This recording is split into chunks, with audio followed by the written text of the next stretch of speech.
এইরকম একটা ভাজি যদি দুপুরবেলা গরম ভাতের সাথে হয় তাহলে হাঁড়িতে মনে হয় ভাত একটু বেশি লাগবে। তো এই সবজিটা যারা খেতে পছন্দ করেন না তারাও কিন্তু এই সবজিটা না খেয়ে ছাড়বেন না।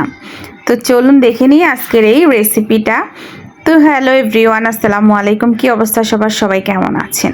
তো সবজিটা ভাজার জন্য এখানে 2টা ডিম লাগবে। ডিমগুলোকে আমি লবণ দিয়ে ফেটিয়ে ঝুরি ঝুরি করে ভেজে নিচ্ছি।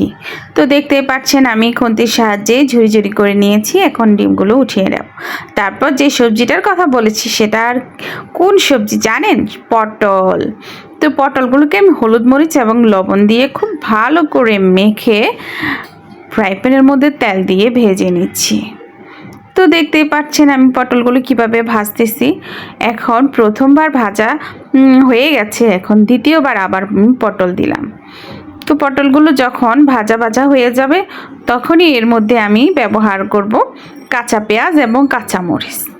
তো পটলগুলো ভাজা হয়ে গেছে, আমি এখন মাঝখান দিয়ে জায়গা করে নিয়ে এখানে দিয়ে দিচ্ছি বেশ কিছু পরিমাণ কাঁচা পেঁয়াজ আর দিচ্ছি কাঁচামরিচ। তারপর আমি যেই 2টা ডিম ঝুরি করে রেখেছিলাম ভেজে, সেই ডিমগুলো দিয়ে দিচ্ছি। আর বাকি যে পটলগুলো উঠিয়ে রেখেছিলাম সেগুলো দিয়ে এখন সবজিটাকে ভালো করে মিক্স করে নিচ্ছি। দেখতে যেমন দুর্দান্ত হয়েছে, ভাজিটা কিন্তু খেতেও কিন্তু অসাধারণ হয়েছে।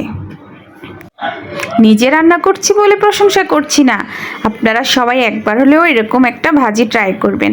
আমি কিন্তু এই ভাজিটা একটা আপুর রেসিপিতেই দেখেছি, দেখেই সাথে সাথে আমি এটাকে ট্রাই করে নিয়েছি।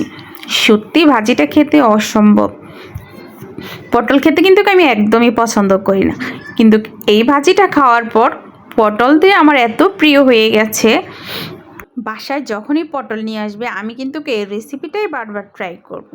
রান্না করে কিন্তু আমি আর পটল খাচ্ছি না। তো ভাজিটা কেমন হয়েছে অবশ্যই কমেন্ট করে জানাবেন। আর আমার ভিডিওটা যদি ভালো লেগে থাকে অবশ্যই শেয়ার করে দিবেন। আর এতক্ষণ ধরে যারা আমার ভিডিওটা দেখছেন সবাইকে অসংখ্য অসংখ্য ধন্যবাদ। সবাই ভালো থাকবেন।